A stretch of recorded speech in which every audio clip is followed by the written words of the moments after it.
Sur France Culture, hein, c'est le rendez-vous des politiques, une leçon de sagesse aujourd'hui en compagnie de Raymond Barre, avec pour vous interroger Philippe Reynaud, Éric Mandonnet de l'Express, Yann Moulier-Boutan et Caroline Brouet de France Culture qui vous pose tout de suite une question. Ministre, la conversation nous y invite. Je voudrais que vous reveniez rapidement. Vous avez dit tout à l'heure qu'il vous était parfaitement indifférent qu'on vous taxe d'antisémitisme ou de négationnisme ou que sais-je, etc.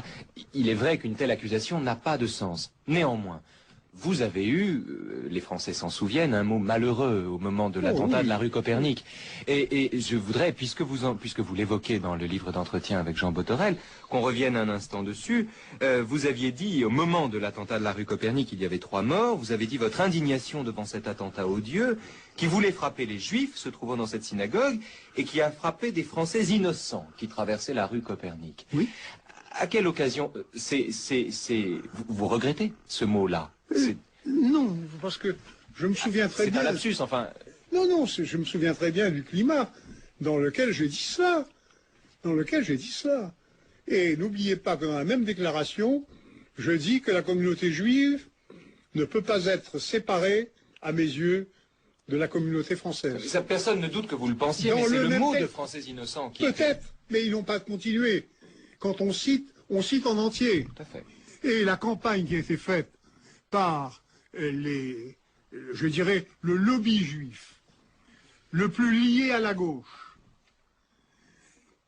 venait du fait que nous étions dans un climat déjà électoral. Et moi, ça ne m'a pas impressionné. Et ils peuvent continuer à le répéter. Bien sûr, mais c'est l'expression de Français innocents sur laquelle je voudrais revenir. Parce que c'était des Français qui circulaient dans la rue et qui se trouvent fauchés parce que on veut faire sauter une synagogue. Alors, ceux qui voulaient s'en prendre aux Juifs, ils auraient pu faire sauter la synagogue et les Juifs. Mais pas du tout.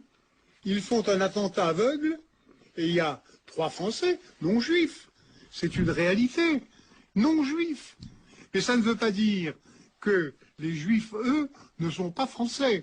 Monsieur, c'est le mot d'innocent, en l'occurrence, sur lequel je revenais. Oui. Vous dites non-juif, c'est incontestable. Pourquoi aviez-vous parlé de innocent à ce moment-là? Parce que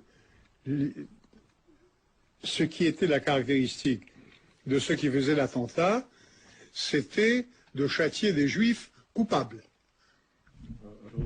À leurs yeux. À leurs yeux. À leurs yeux. Mais bien sûr, à leurs yeux. Pas aux miens. Les Français n'étaient pas du tout liés à cette affaire. Non, je suis très clair sur ce point. D'ailleurs, aucun de mes amis juifs, et j'en compte, ne m'a fait grief là-dessus. Non, Raymond Aron, vous avez défendu à cette occasion. Oh, pas seulement Raymond Aron. Bien sûr, mais tous mes amis juifs. Question de Caroline Brouet.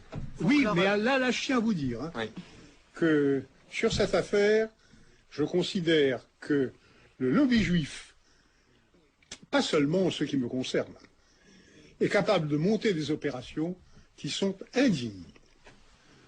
Et je tiens à le dire publiquement.